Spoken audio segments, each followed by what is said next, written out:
नमस्कार दोस्तों, एक बार आप सबका फिर से बहुत बहुत स्वागत है आप सभी के अपने YouTube चैनल डियर गुरुजी पर। जितने लोग यहाँ पर जुड़ रहे हैं, आप लोग को पता है ना भाई, फ्री पीडीएफ आपको हमारे टेलीग्राम पर मिलता है। इंस्टाग्राम पर फॉलो कर लीजिएगा क्योंकि वहाँ पर मैं डेली जो है नए नए अपडेट्स लेकर के आता रहता हूँ। स्टार्ट करते हैं आज की इस क्लास को। तो आज का पहला क्वेश्चन आपके सामने ये रहा कि किस प्रकार की बाजार व्यवस्था में बाजार अथवा उद्योग पर एक ही विक्रेता का वर्चस्व होता है। चलिए भाई, फर्स्ट नंबर क्वेश्चन है, सभी लोग इसका जवाब जो देने का प्रयास करेंगे और सभी लोग बताते हुए चलिए। आवाज़ सभी को यहाँ पर आ रही है ना? चलिए, बहुत ही अच्छी बात है। आई होप सबको आवाज़ जो यहाँ पर आ रही होगी। तो किस प्रकार की बाजार व्यवस्था में बाजार अथवा उद्योग पर एक ही विक्रेता, अब भाई एक ही विक्रेता का अगर आपका वर्चस्व रह रहा है, यानी कि उसको क्या बोलेंगे? ऑब्वियस सी बात है, एकाधिकार बोलेंगे। क्या बोलेंगे?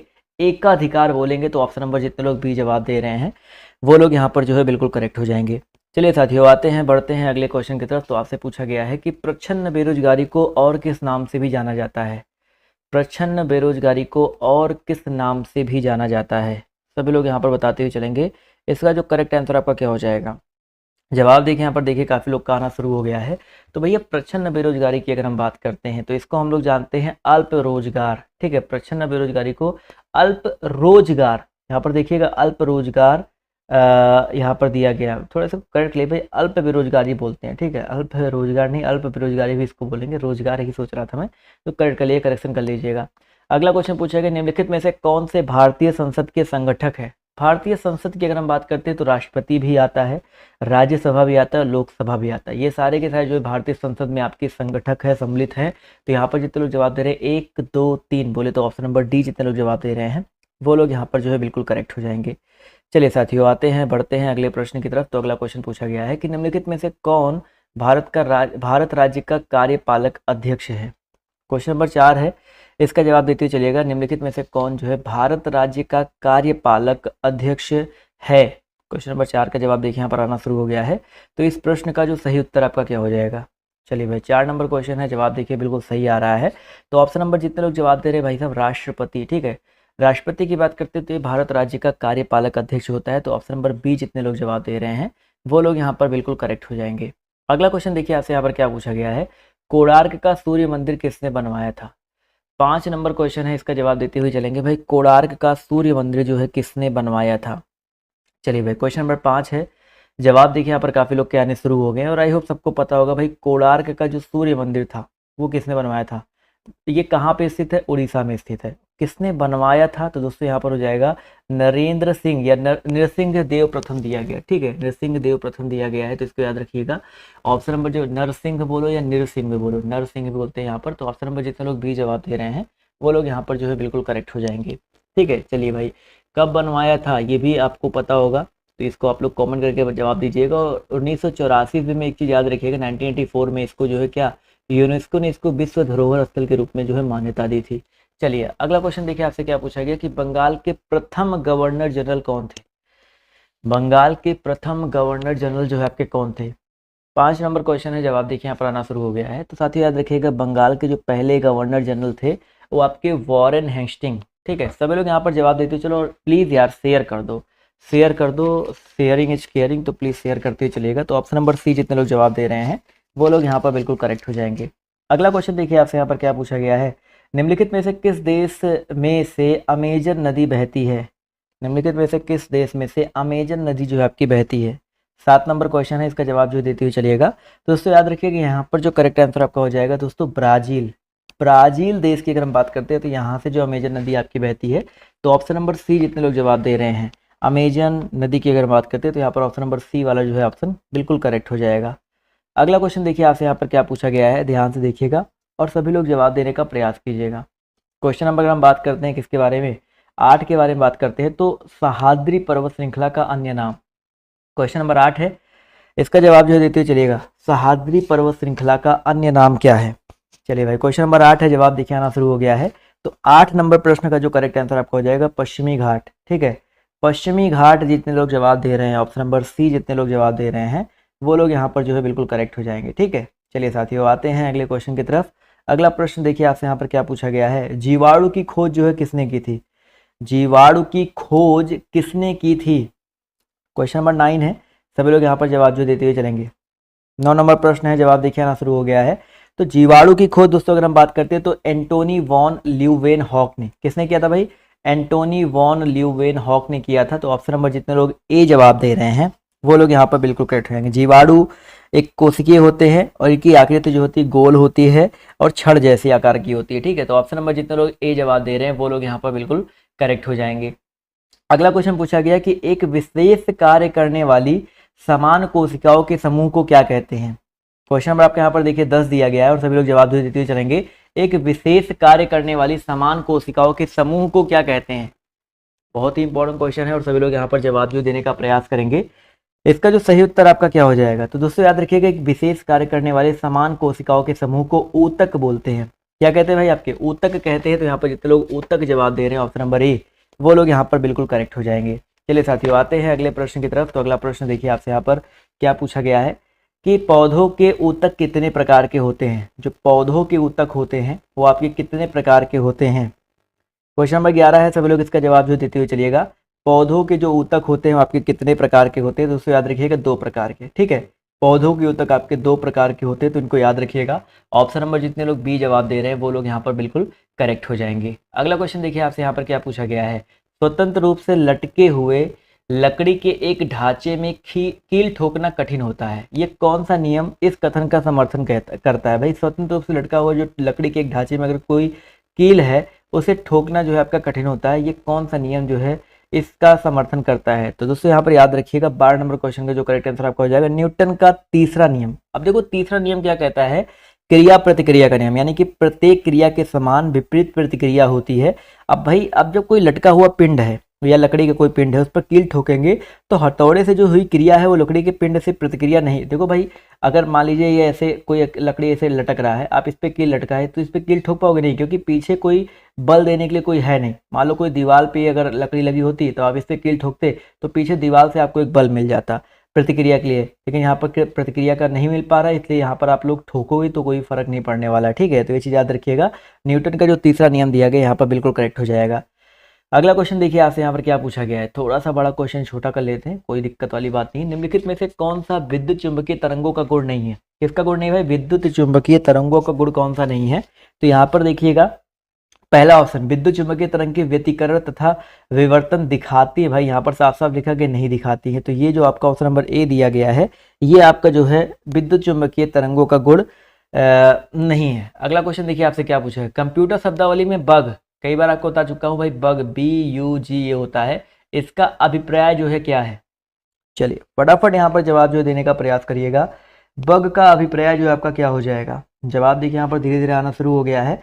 तो भैया बग की अगर हम बात करते हैं तो ये आप प्रकार का एक प्रोग्राम में जब कोई एरर होता है, कोई गलती होती है तो उसको हम लोग बग बोलते हैं। तो ऑप्शन नंबर सी जितने लोग जवाब दे रहे हैं वो लोग यहाँ पर बिल्कुल करेक्ट हो जाएंगे। अगला क्वेश्चन पूछा गया कि एक रेडियोधर्मी वस्तु की अर्ध आयु 6 मास है, वस्तु की 3/4 हिस्सा में ... 6 होगा। भाई अगर किसी वस्तु की अर्ध आयु कितनी है भाई? 6 मास है, 6 महीने हैं, तो वस्तु की 3/4 हिस्से में कितना 6 हुआ होगा? तो भैया इसका जो करेक्ट आंसर आपका हो जाएगा दोस्तों 12 माह, ठीक है। अर्ध आयु 6 मास है तो 3/4 हिस्से में 12 महीने, इसको याद रखिएगा। तो ऑप्शन नंबर सी जितने लोग जवाब दे रहे हैं वो लोग यहाँ पर जो है बिल्कुल करेक्ट हो जाएंगे। इसी तरह अगला क्वेश्चन देखिए आपसे क्या पूछा गया कि मनुष्य के खून का pH कई बार, मतलब 1-2 बार नहीं, कम से कम 10 से 12 बार आपको ये क्वेश्चन करवाया जा चुका होगा कहीं ना कहीं, चाहे अनअकैडमी पर चाहे यूट्यूब पर, जहाँ भी मैं पढ़ाता हूँ आपको कराया गया होगा कि मनुष्य के खून का pH मान कितना होता है। तो दोस्तों याद रखिएगा कम क्षारीय, मनुष्य के खून का जो pH होता है वो कम क्षारीय होता है, तो याद रखिएगा ऑप्शन नंबर सी जितने लोग जवाब दे रहे हैं वो लोग यहाँ पर बिल्कुल करेक्ट हो जाएंगे। अगला क्वेश्चन देखिए आपसे क्या पूछा गया है। भारतीय वानिकी संस्थान भारत के किस शहर में स्थित है? भारतीय वानिकी संस्थान भारत के किस शहर में स्थित है? इसको जो है याद रखिएगा और सभी लोग जवाब देते हुए चलिएगा। तो दोस्तों याद रखिएगा भारतीय वानिकी संस्थान, जवाब देते हुए चलो भाई, जवाब देखिए आना शुरू हो गया है। तो दोस्तों याद रखिएगा देहरादून में 1906 में जो है इसकी स्थापना हुई थी और ये आपका देहरादून में अवस्थित है, ठीक है। चलिए भाई अगला क्वेश्चन देखिए आपसे यहाँ पर क्या बोला गया है, ध्यान से देखिएगा। क्वेश्चन अगर हम बात करते हैं दीनदयाल रसोई योजना, देखिए 2017 में स्टार्ट हुआ था, तो जो कि आपके लिए इंपॉर्टेंट नहीं है, बट याद रखो भाई ये मध्य प्रदेश में स्टार्ट हुआ था, बस इतना याद रख लो, आपके लिए उतना इंपॉर्टेंट नहीं है। करंट अफेयर में अलग से करवा रहा हूँ तो उसके लिए आप लोग बिल्कुल परेशान मत होइएगा। और कल या परसों से, मतलब होली के बाद से मान के चलिएगा कि सुबह भी आपका एक वीडियो जो है करंट अफेयर का आएगा, तो उसके लिए बिल्कुल परेशान मत होइए। अगला क्वेश्चन पूछा गया है भाई जकारियास जानसेन ने किसका आविष्कार किया था? 19 नंबर क्वेश्चन है, इसका जवाब देते हुए चलेगा भाई। जकारियास जानसेन ने जो है किसका आविष्कार किया था? 19 नंबर क्वेश्चन है, सभी लोग जवाब जो देते हुए चलेगा। तो भाई जकारियास जानसेन ने अगर हम बात करते हैं तो सूक्ष्मदर्शी का किसका आविष्कार किया था भाई? सूक्ष्मदर्शी का आविष्कार किया था। तो इसको याद रखिएगा। जितने भी साथी, जितने भी दोस्त यहाँ पर ऑप्शन नंबर सी जवाब दे रहे हैं वो लोग यहाँ पर जो है बिल्कुल करेक्ट हो जाएंगे। क्लियर है? वेरी वेरी इंपॉर्टेंट क्वेश्चन है, तो इसको नोट डाउन कर लीजिएगा। आपके पेपर के लिए जो है काफ़ी ज़्यादा इंपॉर्टेंट क्वेश्चन हो सकता है। अगला क्वेश्चन देखिए क्या पूछा गया। निम्नलिखित में से कौन से खेल में गेंद का इस्तेमाल नहीं किया जाता है? कौन से खेल में गेंद का इस्तेमाल? फुटबॉल खुद ही एक बॉल होता है भाई, क्रिकेट में गेंद होता ही होता है, टेनिस बॉल होती है, लेकिन बैडमिंटन में गेंद नहीं होता भाई। बैडमिंटन में क्या होता है साथियों? रॉकेट होता है। क्या होता है भाई? आपका रॉकेट होता है। तो इसको याद रखिएगा। जितने भी लोग यहाँ पर ऑप्शन नंबर सी जवाब दे रहे हैं वो लोग यहाँ पर बिल्कुल करेक्ट हो जाएंगे। ठीक है, चलिए भाई, क्या बात है यार, कम लोग ठीक है, लेकिन जितने लोग हो लाइक कर दो। अगला क्वेश्चन पूछा गया आपसे यहाँ पर, निम्नलिखित में से उत्सव का मिलान करते हुए चलना है। चलो इसका मिलान आप लोग पहले करो, फिर मैं तो करते हुए चलूंगा ही। सब लोग यहाँ पर जो लोग जुड़े हुए हैं मिलान जो है करते हुए चलिएगा। चलिए जवाब धीरे धीरे देखिए यहाँ पर आना शुरू हो गया। काफ़ी लोग के जवाब जो है बिल्कुल सही आ रहे हैं, जो कि बहुत ही अच्छी बात है। चलिए देखिए यहाँ पर गणगौर की अगर हम बात करते हैं, देखिए गणगौर की अगर हम बात करते हैं तो यहाँ पर देखिए आपका जो है मिल जाएगा, राजस्थान में मनाया जाता है।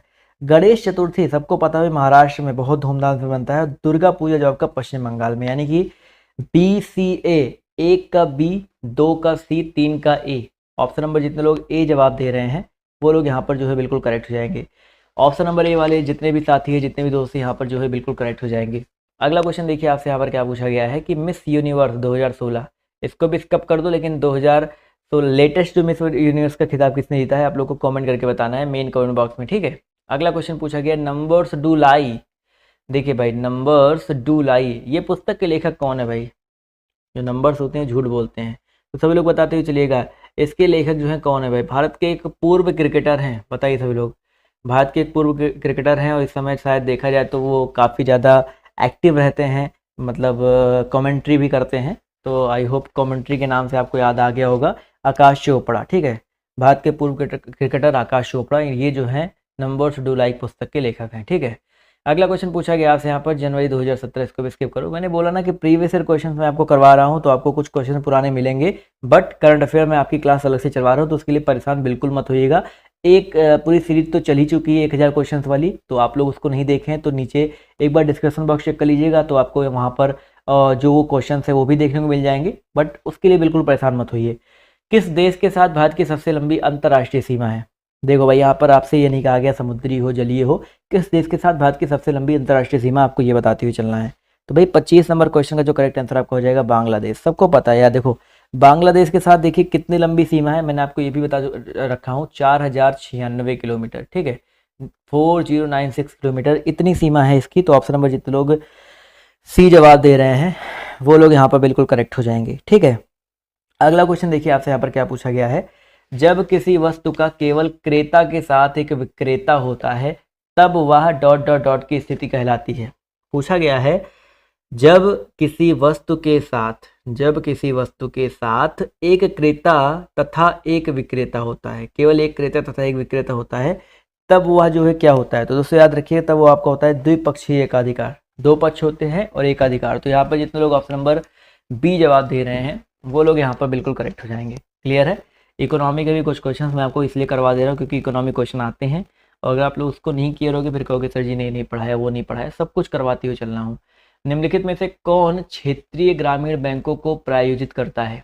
निम्नलिखित में से कौन क्षेत्रीय ग्रामीण बैंकों को प्रायोजित करता है? 27 नंबर क्वेश्चन का सभी लोग जवाब जो देते हुए चलेगा। इसका जो करेक्ट आंसर आपका क्या हो सकता है? जवाब देखिए धीरे धीरे आना शुरू हो गया है। तो क्वेश्चन नंबर आपके यहाँ पर जो 127 नंबर क्वेश्चन है, इसका जो करेक्ट आंसर आपका हो जाएगा राष्ट्रीय वाणिज्यिक बैंक। ठीक है, इसको याद रखिए, राष्ट्रीय वाणिज्यिक बैंक जो होता है वो आपका क्षेत्रीय ग्रामीण बैंकों को प्रायोजित करता है। ठीक है, वाणिज्यिक बैंक को व्यावसायिक बैंक भी बोलते हैं, और ये उन बैंकों, भाई वाणिज्यिक बैंक या व्यावसायिक बैंक उन बैंकों को कहते हैं जो धन जमा करने, व्यवसाय के लिए ऋण देने जैसी सेवाएं प्रदान करती हैं। ठीक है, चलिए अगला क्वेश्चन देखिए आपसे यहाँ पर क्या पूछा गया है, निम्नलिखित में से किसके पास भारतीय सुरक्षा बलों पर सर्वोच्च कमान प्राप्त है? चलिए भाई, भारतीय सुरक्षा बलों पर सर्वोच्च कमान किसके पास होता है? देखते कितने लोग यहाँ पर सही जवाब देते हैं। तो जो भारतीय सशस्त्र सेनाएं होती हैं भारत की, और जो इसके प्रत्येक भाग की जो सुरक्षा होती है उसको सुनिश्चित करने का उत्तरदायी जो है कौन होता है? भाई याद रखिएगा, सबका जो है राष्ट्रपति के पास होता है। तो यहाँ पर जितने लोग ऑप्शन नंबर डी जवाब दे रहे हैं, ठीक है। भारतीय सशस्त्र सेना में कितने भाग होते हैं? 3 भाग होते हैं, थल सेना, जल सेना और वायु सेना। और इन सब की अगर हम बात करते हैं, सर्वोच्च कमान जो है राष्ट्रपति के पास होता है, ठीक है। अगला क्वेश्चन देखिए आपसे यहाँ पर क्या पूछा गया है। अगर एक क्वेश्चन यहाँ से और बन सकता है कि राष्ट्र की रक्षा का दायित्व किसके पास होता है? तो रक्षा मंत्रालय के पास होता है। इसी मंत्रिमंडल में जो रक्षा मंत्रालय होता है उनके पास होता है। दल बदल कानून कई बार आपको बताया जा चुका भाई। दल बदल कानून भारतीय संविधान की किस अनुसूची में दिया गया है? 29 नंबर क्वेश्चन है, और थोड़ा सा प्रयास करिए और सभी लोग जवाब जो देते हुए चलेंगे। दल बदल कानून जो है भारतीय संविधान की किस अनुसूची में दिया गया है? जवाब देखिए यहाँ पर आना शुरू हो गया धीरे धीरे। तो इस प्रश्न का जो सही उत्तर आपका क्या हो सकता है? जवाब देखिए बिल्कुल सही आ रहा है सर। 29 नंबर क्वेश्चन की बात करते हैं तो यहाँ पर 10वीं अनुसूची, बिल्कुल सही बात सर। यहाँ पर अगर हम बात करते हैं 10वीं अनुसूची के बारे में, तो ऑप्शन नंबर जो इसका बी दिया गया है यहाँ पर, ये बिल्कुल करेक्ट हो जाएगा। अगला क्वेश्चन देखिए, कह रहा है कि बनारस हिंदू विश्वविद्यालय की स्थापना किसने की थी? BHU की स्थापना किसने की थी, कब की थी? कुछ भी आपके पेपर में बन सकता है, तो इसके लिए बिल्कुल आप लोग प्रिपेयर रहो कि अगर आपके पेपर में आ जाए तो बिल्कुल आप लोग गलत करके मत आओ, ठीक है। चलिए जवाब देखिए यहाँ पर आना शुरू हो गया। तो बनारस हिंदू विश्वविद्यालय की स्थापना जो है किसने की थी? जवाब देखिए यहाँ पर आना शुरू हो गया है। तो 30 नंबर क्वेश्चन का जो करेक्ट आंसर आपका क्या हो जाएगा दोस्तों? मदन मोहन मालवीय, ठीक है। BHU की जो स्थापना है मदन मोहन मालवीय जी ने किया था। तो ये चीज़ जो है याद रखिएगा, 1916 ईस्वी में इसकी स्थापना हुई थी, तो ये चीज़ याद रखिएगा। चलिए भाई, बहुत अच्छी बात है, काफ़ी लोग यहाँ पर जवाब जो है सही दे रहे हैं। अच्छा लगता है जब सब लोग के जवाब जो है सही सही आते हैं, तो अच्छा लगता है। अगला क्वेश्चन देखिए आपसे क्या पूछा गया है। तराइन का द्वितीय युद्ध जो है किनके किनके बीच हुआ था? भाई तराइन का युद्ध, पहले युद्ध की भी बात करेंगे, दूसरे युद्ध की भी बात करेंगे, कब हुआ था, किनके बीच हुआ था, सब कुछ यहाँ पर जानने का हम लोग जो है प्रयास करते हुए चलेंगे। चलिए काफ़ी लोग के जवाब देखिए धीरे धीरे आ रहे हैं। तो तराइन का जो द्वितीय युद्ध हुआ था वो मोहम्मद गोरी और पृथ्वी चौहान, देखो पहला युद्ध की बात करें, दूसरे युद्ध की बात करें, दोनों युद्ध जो है इन्हीं के बीच में हुआ था। पहला युद्ध 91 में हुआ था 1100, और दूसरा युद्ध जो है 1192 में हुआ था। और पहले युद्ध में पृथ्वीराज चौहान जीता था, और दूसरे वाले में मोहम्मद गोरी जीत गया था, वो भी जयचंद का सहारा लेकर के। जयचंद ने उसको धोखा वोखा दे दिया था, मतलब कह सकते हैं। तो यहाँ पर ऑप्शन नंबर जितने लोग डी जवाब दे रहे हैं वो लोग यहाँ पर बिल्कुल करेक्ट हो जाएंगे। अगला क्वेश्चन देखो आपसे यहाँ पर क्या पूछा गया है, ध्यान से देखिएगा और सभी लोग जवाब देने का प्रयास कीजिएगा। निम्नलिखित में से कौन सी धातु पृथ्वी की भूपर्पटी में सबसे प्रचुर मात्रा में पाई जाती है? चलिए इसका जवाब जो देते हुए चलेंगे। निम्नलिखित में से कौन सी धातु पृथ्वी की भूपर्पटी में सबसे प्रचुर मात्रा में पाई जाती है? जवाब देखिए यहाँ पर आना शुरू हो गया है। तो इसका जो करेक्ट आंसर आपका क्या हो जाएगा? चलिए भाई, काफ़ी सारे लोगों के जवाब देखिए यहाँ पर बिल्कुल सही आ रहे हैं। तो इसका जो करेक्ट आंसर आपका क्या हो जाएगा? चलिए बिल्कुल सही जवाब आ रहा है सर। अगर हम बात करते हैं पृथ्वी की भूपर्पटी में सबसे प्रचुर मात्रा में, तो यहाँ पर एल्यूमिनियम, कई सारे वीडियोस में अलग अलग क्वेश्चन, अलग तरह के क्वेश्चंस आपको ये मिल चुके हैं। तो एल्यूमिनियम एक रासायनिक तत्व है जो धातु रूप में पाया जाता है, भूपर्पटी में सबसे अधिक मात्रा में पाया जाने वाला धातु है, ठीक है। चलिए अगला क्वेश्चन देखिए आपसे क्या पूछा गया। एल्यूमिनियम तथा आयरन ऑक्साइड की अत्यधिक मात्रा वाली मृदा को क्या कहते हैं? एल्यूमिनियम तथा आयरन ऑक्साइड की अत्यधिक मात्रा वाली मृदा को हम लोग क्या कहते हैं? देखते हैं कितने लोग यहाँ पर सही जवाब देते हैं। तो उनको पेडल्फर मृदा कहते हैं। क्या कहते हैं भाई? पेडल्फर मृदा कहते हैं। तो इसको याद रखिएगा। ऑप्शन नंबर जितने लोग जवाब दे रहे हैं बी, वो लोग यहाँ पर जो है बिल्कुल करेक्ट हो जाएंगे, ठीक है। अगला क्वेश्चन देखिए आपसे यहाँ पर क्या पूछा गया है, ध्यान से देखिएगा। क्वेश्चन में अगर हम बात करते हैं 34 के बारे में, तो लाल रॉट या लाल सड़ांध बीमारी, जो रेड रॉट बीमारी जो है, निम्नलिखित में से किस पौधे में होती है? देखिए आपने देखा होगा ना, रेड रेड कलर हो जाता है, आलू आलू में हो गया, गन्ने में आपने देखा होगा, आलू में तो कम लेकिन गन्ने में आपने देखा होगा लाल लाल हो जाता है बीच बीच में, वो लाल लाल जैसा सड़ जाता है, उसको लोग कहते हैं। तो याद रखिए गन्ने में, ठीक है। गन्ने में ये जो आपकी रेड रॉट बीमारी जो होती है आपकी गन्ने में होती है, इसको याद रखिएगा। ऑप्शन नंबर जितने लोग भी जवाब दिए हैं वो लोग यहाँ पर बिल्कुल करेक्ट हो जाएंगे। अगला क्वेश्चन देखिए आपसे यहाँ पर क्या पूछा गया है, और सभी लोग जवाब देने का प्रयास करेंगे कि निम्नलिखित में से कौन सा एक संयोजी ऊतक नहीं है? निम्नलिखित में से कौन सा एक जो है संयोजी ऊतक नहीं है? इसका जवाब जो है सभी लोग देते हुए चलिएगा। चलिए भाई, जवाब देखिए यहाँ पर धीरे धीरे आना शुरू हो गया है। तो इस प्रश्न का जो सही उत्तर आपका क्या हो सकता है? जवाब बिल्कुल सही आ रहा है। संयोजी ऊतक कौन सा नहीं है? तो इस प्रश्न का जो सही उत्तर है आपका क्या हो जाएगा? ऑप्शन नंबर सी हो जाएगा त्वचा, त्वचा की अगर हम बात करते हैं साथियों, तो ये आपका एक संयोजी ऊतक नहीं है। चलिए, बिल्कुल सही बात है। चलिए 1 मिनट बताइए, आवाज़ आ रही है कि नहीं मेरी आ रही है? चलिए, अगला क्वेश्चन देखिए आपसे यहाँ पर क्या पूछा गया है। निम्नलिखित में से कौन से सूक्ष्मजीवी पोलियो तथा चेचक जैसी गंभीर गंभीर बीमारियों के कारण हैं? क्वेश्चन आपके यहाँ पर देखिए 36 दिया गया है और आप सभी लोग इसका जवाब जो देते हुए चलिएगा। क्या पूछा गया है? निम्नलिखित में से कौन से सूक्ष्मजीवी पोलियो तथा चेचक जैसी गंभीर बीमारियों के रीजन है, गंभीर बीमारियों के कारण है? इसका जो करेक्ट आंसर आपका क्या हो जाएगा? सभी लोग यहाँ पर जवाब जो देते हुए चलिएगा। चलिए, क्वेश्चन नंबर आपके यहाँ पर देखिए 36 है और इसका जवाब जो है आना शुरू हो गया है। 1 मिनट रुक जाइए, आवाज़ आ रही है ना? चलिए, क्वेश्चन आपके यहाँ पर देखिए 36 है, बिल्कुल सही बात है सर, विषाणु, माफ़ कीजिएगा। तो यहाँ पर पूछा गया है निम्नलिखित में से कौन से सूक्ष्मजीवी पोलियो तथा चेचक जैसी गंभीर बीमारियों के रीजन है? तो यहाँ पर जो विषाणु जितने लोग जवाब दे रहे हैं ऑप्शन नंबर डी, वो लोग यहाँ पर जो है बिल्कुल करेक्ट हो जाएंगे। क्लियर है? अगला क्वेश्चन देखिए आपसे यहाँ पर क्या पूछा गया है कि सामान्यतः उत्तल दर्पण का प्रयोग डॉट डॉट डॉट में होता है। उत्तल दर्पण की अगर हम बात करते हैं तो इनका प्रयोग कहाँ पे होता है? देखिए भाई, उत्तल दर्पण क्या होता है? वह दर्पण जिसका परावर्तक सतह बाहर की ओर उभरा हुआ रहता है, उत्तल दर्पण कहते हैं। चीज़ें छोटी थोड़ी दिखाई पड़ती हैं, तो यहाँ पर इसका प्रयोग ज़्यादातर हम लोग कहते हैं पश्चदर्शी दर्पण। ठीक है, पश्चदर्शी जो दर्पण होते हैं उनमें किया जाता है। उत्तल दर्पण का उपयोग घर के दरवाजे में करते हैं, पीछे से आ रहे वाहनों को देखने के लिए गाड़ियों में उत्तल दर्पण का प्रयोग किया जाता है। तो इन सब जगहों पर करते हैं। तो यहाँ पर जितने लोग ऑप्शन नंबर डी जवाब दे रहे हैं वो लोग यहाँ पर जो है बिल्कुल करेक्ट हो जाएंगे। क्लियर है? चलिए साथियों, अगला क्वेश्चन देखिए आपसे क्या पूछा गया है कि आवृत्ति का एसआई मात्रक जो आपका क्या होता है? आवृत्ति का एसआई मात्रक जो आपका क्या होता है? सभी लोग यहाँ पर बताते हुए चलिएगा। इसका जो सही उत्तर आपका क्या हो जाएगा? चलिए, जवाब देखिए यहाँ पर आना शुरू हो गया। भाई, आवृत्ति की अगर हम बात करते हैं दोस्तों, यहाँ पर हर्ट्ज, कई बार आपको बताया जा चुका है। वीडियो को लाइक वाइक कर दो या थोड़ा सा शेयर कर दो। थोड़ी देर की वीडियो का और बची हुई 10-12 क्वेश्चन और बचे हुए हैं, तो शेयर कर दो जिससे और भी लोग जुड़ सकें। तो आवृत्ति का जो एसआई मात्रक आपका हर्ट्ज होता है। अगला क्वेश्चन पूछा गया आपसे यहाँ पर, निम्नलिखित में से कौन सा एक संशोधक बटन यानी मॉडिफायर है? क्वेश्चन में आपके यहाँ पर देखिए 39 दिया गया, निम्नलिखित में से कौन सा एक संशोधक बटन यानी कि मॉडिफायर के ई वाई वाला की दिया गया है? इसका जवाब जो सभी लोग देते हुए चलिएगा, के ई वाई वाला। तो जवाब देखिए 39 का यहाँ पर आना शुरू हो गया। तो यहाँ पर याद रखिएगा कंट्रोल शिफ्ट ऑल्ट, ये सारे के सारे आपके जो है मॉडिफायर्स होते हैं। कंट्रोल जेड से आपका अनडू किया जाता है, कंट्रोल वाई से क्या किया जाता है? रीडू किया जाता है। ठीक है, चलिए अगला क्वेश्चन देखिए आपसे यहाँ पर क्या पूछा गया है कि निम्नलिखित में से कौन सी एक निष्क्रिय गैस है? 40 नंबर क्वेश्चन है। आप सभी को यहाँ पर निष्क्रिय गैस के बारे में बताना है। Hydrogen, oxygen, nitrogen. तो यहाँ पर इन सब में देखा है तो आपका जो आर्गन दिया गया है, देखो आर्गन एक रासायनिक तत्व है और एक निष्क्रिय गैस इसको माना जाता है। ठीक है, निष्क्रिय गैस है तो इसको जो है याद रखिएगा। इसके अलावा नाइट्रोजन, ऑक्सीजन के बाद पृथ्वी के वायुमंडल की जो तीसरी सबसे अधिक मात्रा की गैस है वो आपकी आर्गन ही आती है। ये जो चीज़ याद रखिएगा, औसतन पृथ्वी की वायु का 0.93 जो है परसेंट जो आपका आर्गन होता है। अगला क्वेश्चन पूछा गया है ओजोन ऑक्सीजन का एक क्या है? भाई, ओजोन की अगर हम बात करते हैं, ओजोन जो है ऑक्सीजन का एक क्या है?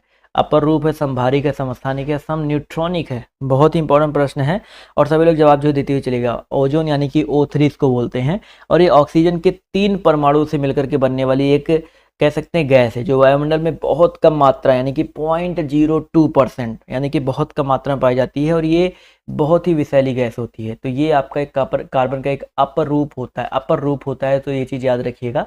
जितने भी साथी, जितने भी दोस्त यहाँ पर ऑप्शन नंबर ए जवाब दे रहे हैं बिल्कुल करेक्ट हो जाएंगे। क्लियर है? चलिए सभी लोग यहाँ पर लाइक वाइक कर दो एक एक।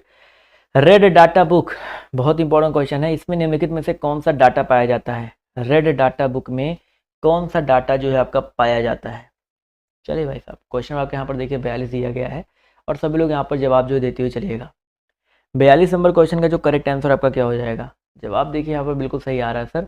रेड डाटा बुक की अगर हम बात करते हैं तो इसमें कौन सा डाटा जो है आपका पाया जाता है?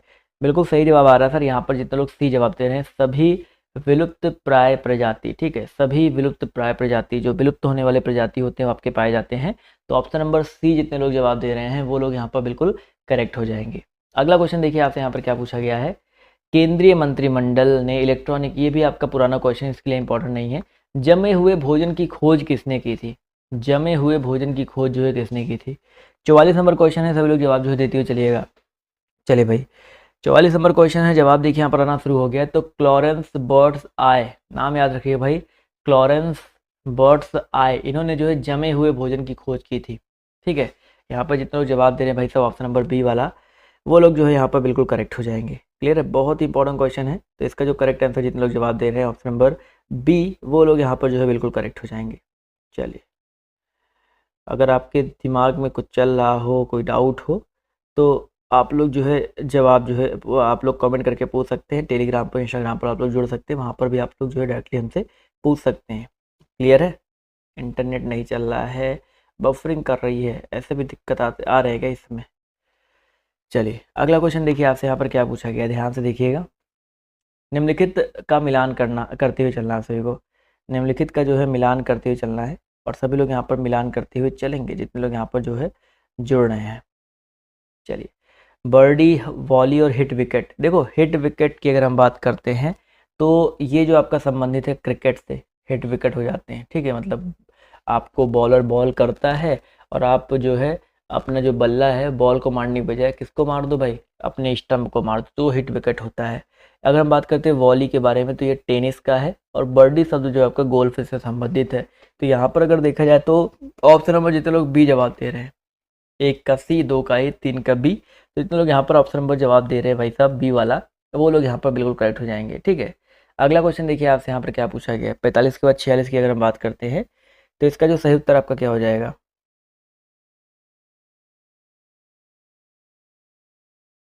एक मिनट रुक जाइए। चलिए, झूलती मीनारों वाली एक मस्जिद भारत के किस शहर में स्थित है? बहुत ही ज़्यादा इंपॉर्टेंट क्वेश्चन है, इसका जवाब जो देते चलिएगा। झूलती मीनारों वाली एक मस्जिद जो है किस शहर में स्थित है?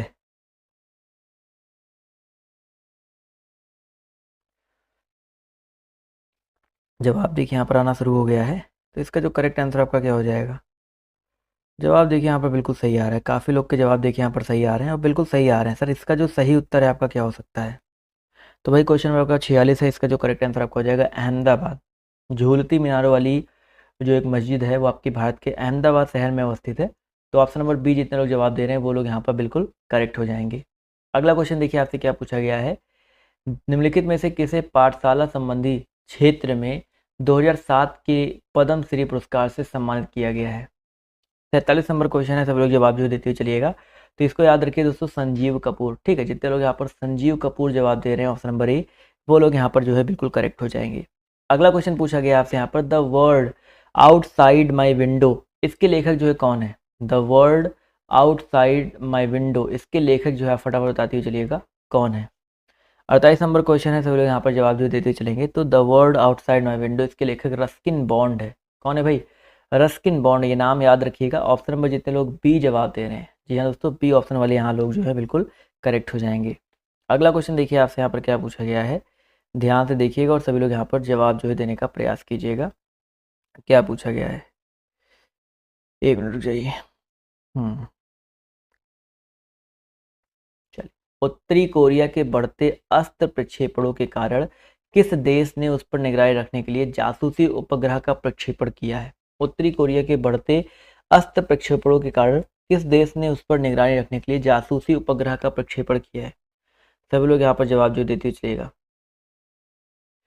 जवाब देखिए यहाँ पर आना शुरू हो गया। तो क्वेश्चन नंबर 49 का जो करेक्ट आंसर आपका क्या हो जाएगा दोस्तों? जवाब देखिए यहाँ पर आ रहा है जापान। ठीक है, जितने लोग यहाँ पर जापान जवाब दे रहे हैं वो लोग यहाँ पर जो है बिल्कुल करेक्ट हो जाएंगे। चलिए साथियों, अगला क्वेश्चन देखिए आपसे क्या पूछा गया है, तवांग। क्या पूछा गया भाई आपका? तवांग के पास भारत की भूमि विवाद निम्नलिखित में से किस देश के साथ है? तवांग के पास, तवांग जो है आपका कहाँ पड़ता है? अरुणाचल प्रदेश पड़ता है। ठीक है, प्रांत का एक शहर है तवांग, जो तवांग जिले का मुख्यालय भी है। और तवांग अरुणाचल प्रदेश की उत्तर पश्चिम सीमा देश में स्थित है। और इसकी अगर हम बात करते हैं किसके साथ भाई? चाइना। अरुणाचल प्रदेश आगे तो आई होप सबको पता लग ही गया होगा, चाइना। काफ़ी लोग के जवाब भी यहाँ पर देखिए आ रहे हैं। तो ऑप्शन नंबर बी जितने भी लोग जवाब दे रहे हैं वो लोग यहाँ पर जो है बिल्कुल करेक्ट हो जाएंगे।